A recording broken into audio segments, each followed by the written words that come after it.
Falei para você já no começo do Balanço Geral de hoje que o programa estava recheado de assuntos exclusivos. Eu vou trazer mais um para você agora.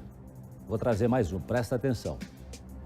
O Balanço Geral entrou na casa onde Águida do Rocio Mendes Soares foi morta a facadas pelo marido. Detalhe, tudo isso na frente dos filhos do casal, um de 5 e outro de 17 anos. A partir de agora, nós vamos refazer os passos desta mãe, que acabou assassinada por tentar defender os filhos do próprio pai. Põe a reportagem no ar. Um relacionamento de 18 anos que terminou em tragédia. Águida do Rocio Mendes foi morta a facadas pelo marido, Josinei Retier.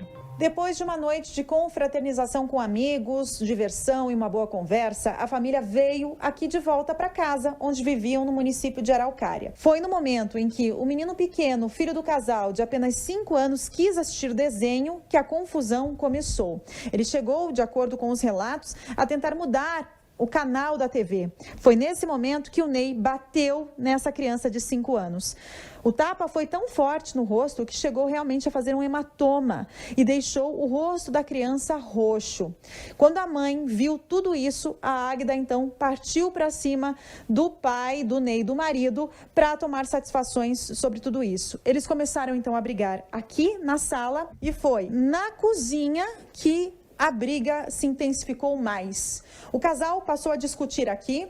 Ney acabou jogando a Águida para esse balcão.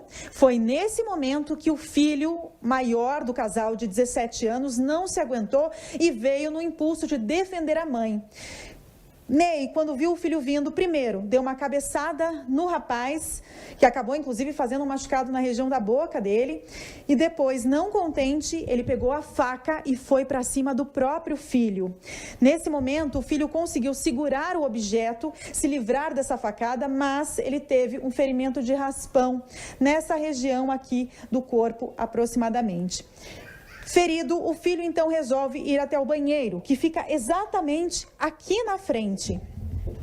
A gente percebe, inclusive, as marcas de sangue que ainda estão aqui. Tem uma bem aqui e outra aqui no espelho, respingos do sangue que era desse adolescente. Enquanto ele estava aqui no banheiro, ele viu a mãe correndo para os fundos da casa, possivelmente para pedir socorro, e o pai indo atrás. Foi exatamente neste ambiente que o Ney veio atrás dela com uma faca nas mãos, a mesma que ele tinha acabado de agredir o filho, e a esfaqueou pelas costas. Uma facada tão forte, tão agressiva, que chegou a sair pela parte do peito da Águida. Aqui, ferida, ela conseguiu ver o filho no banheiro e correu em direção a ele, caindo mais ou menos aqui no corredor, onde ela pediu por ajuda.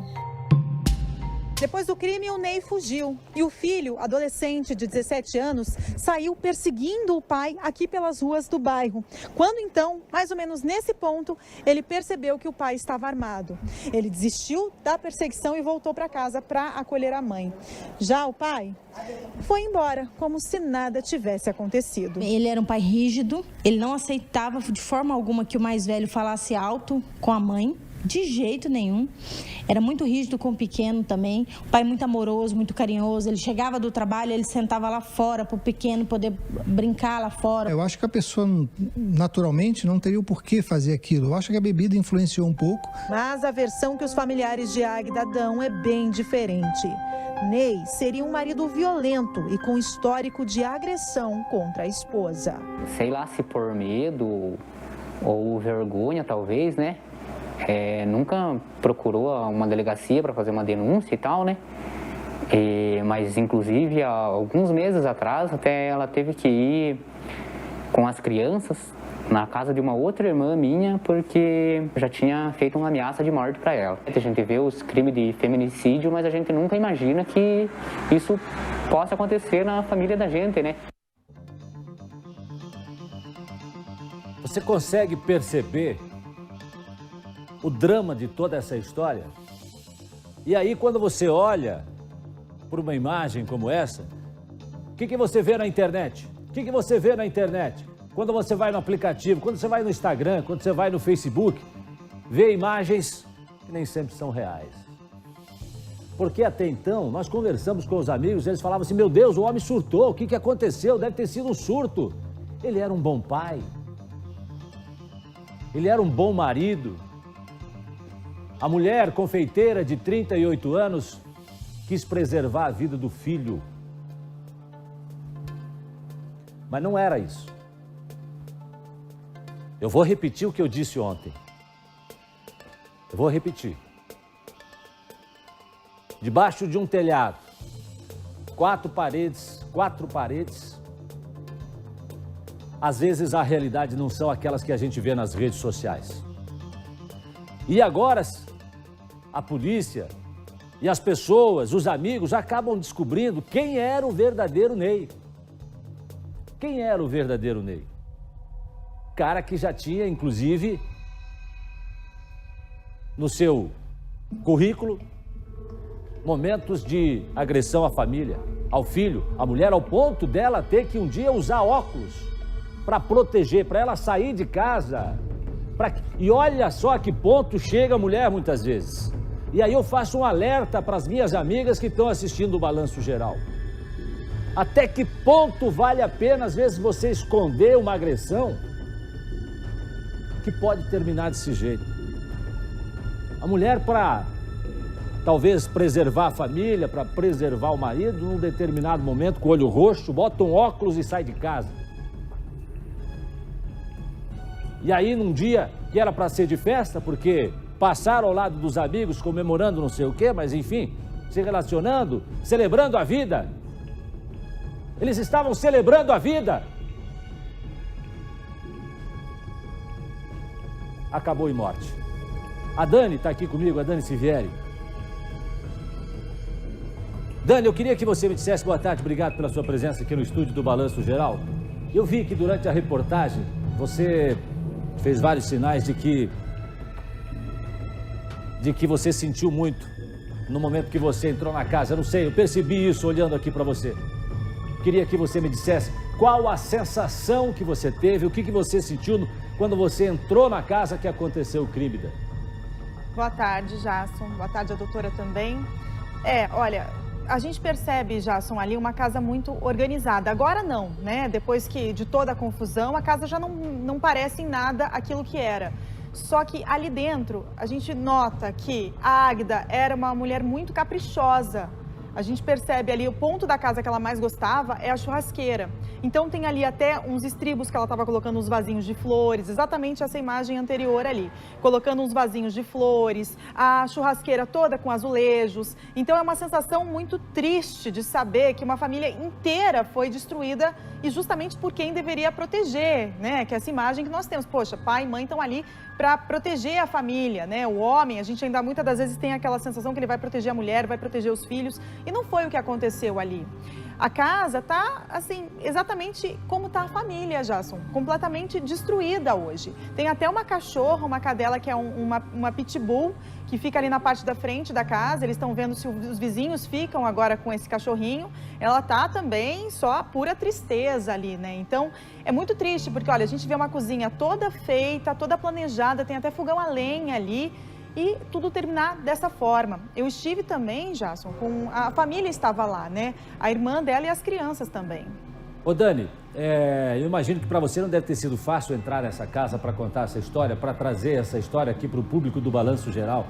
1h19, obrigado você que está acompanhando aqui. Nós estamos trazendo as histórias, os dramas da vida real.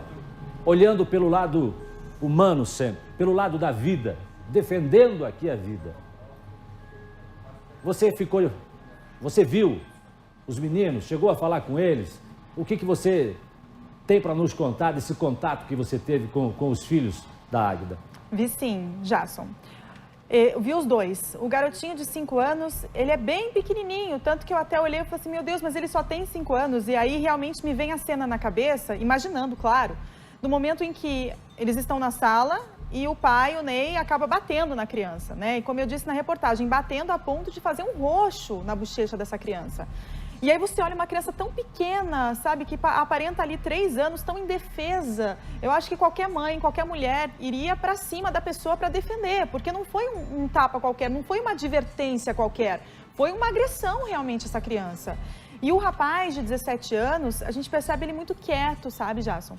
Eu conversei com ele um pouquinho ali, também não, né, é uma situação muito delicada, a gente não quer que ele sofra mais com toda essa situação, porque ele viu tudo, né? Os dois viram, Jason. Uma cena, inclusive, que me arrepia quando eu me lembro que a Denise, que é a irmã da Águida, comentou comigo, foi que o pequeno de 5 anos, ele viu a mãe caída no chão, ferida, ensanguentada. E aí, quando a Denise perguntou, ele virou para a Denise e para a tia e falou assim, olha, tia, a mamãe está machucada, e agora? Ah, sua mãe virou uma estrelinha. E aí ele fala, mas lá no céu, será que eles arrumam a minha mãe? Será que eles curam a minha mãe? Então, veja a imagem que esse pequeno garotinho de só 5 anos tem agora. Triste, triste, triste, triste. Triste drama da vida real. E olha, amigos que estavam na festa com o casal antes de acontecer o crime, dizem que o marido Ney bebeu um pouco além da conta no dia. Mas para os amigos do Ney, ele não seria um homem violento. Questão das aparências. Coloca aí para mim.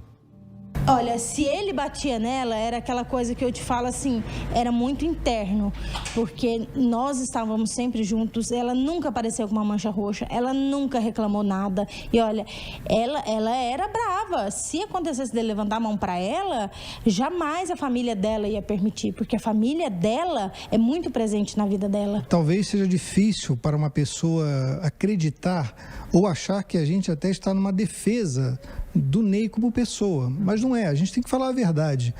Eu acho que esse tipo de crime é motivado um pouco mais pela bebida. Foi um deslize, aquele momento em que o pensamento vem e você não consegue segurar a tua atitude, porque não havia motivos. Olha, o que dizer de tudo isso? O que dizer de tudo isso, doutora Márcia Marcondes? A minha mãe diria o seguinte, é marido exportação, né? Quer dizer, fora de casa é uma coisa, dentro de casa é outra. E aparentemente as agressões, elas eram... ela começa a agressão de uma criança de 5 anos, como a Dani falou, que tem aparência de 3 anos, né? Quer dizer, uma criança muito frágil. Aí ele parte a agressão para uma adolescente de 17 anos, e aí finalmente termina essa agressão com a mãe morta. Quer dizer, poderia até ter uma tragédia pior se tivesse atingido, talvez, esse filho num lugar mais letal, né?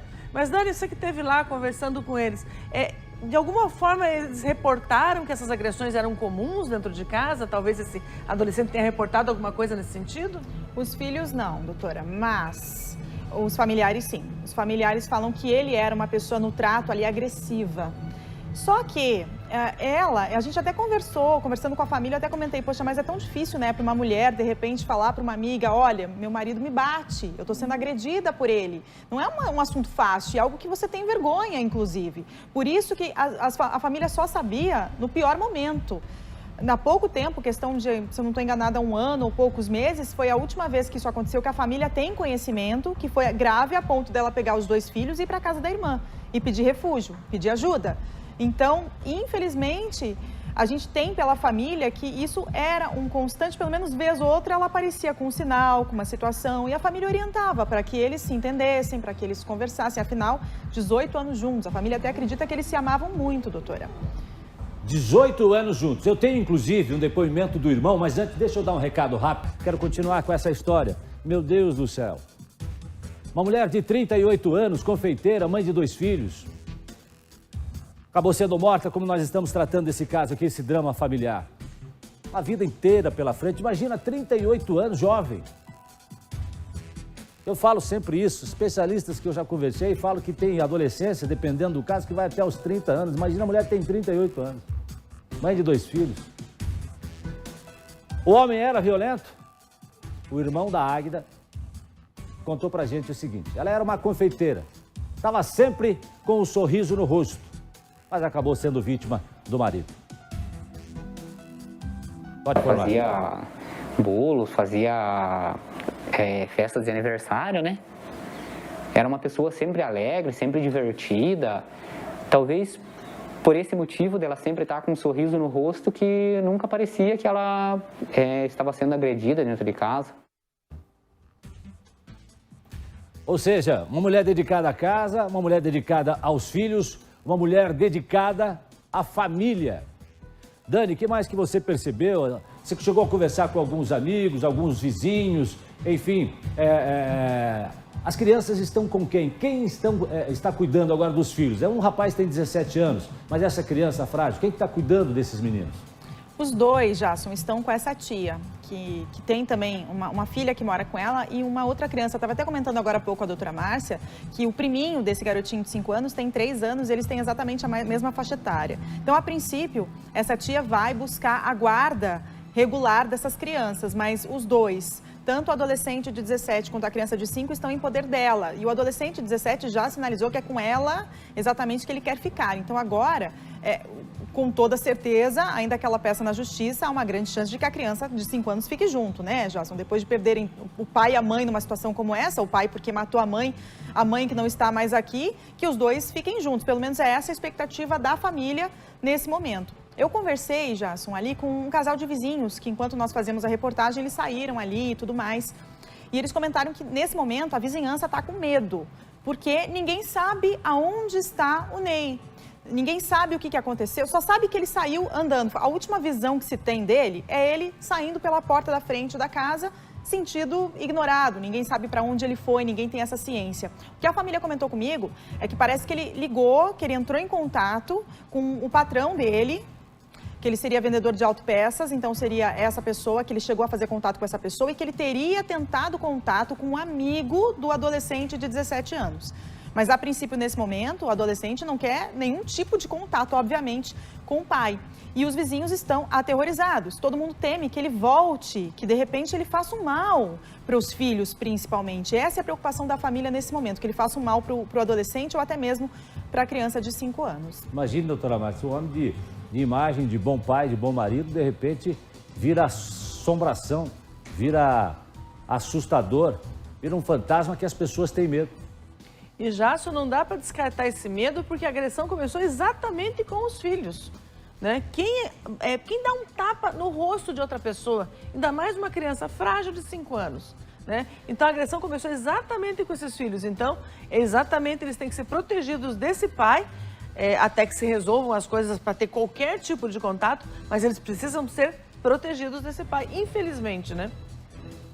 Obrigado, doutora Márcia. Obrigado, Dani Sivieri, pela sua participação comigo. Você que acompanhou, trouxe essa grande reportagem para a gente, contando um pouco mais da vida dessa família que acabou vivendo esse drama. Agora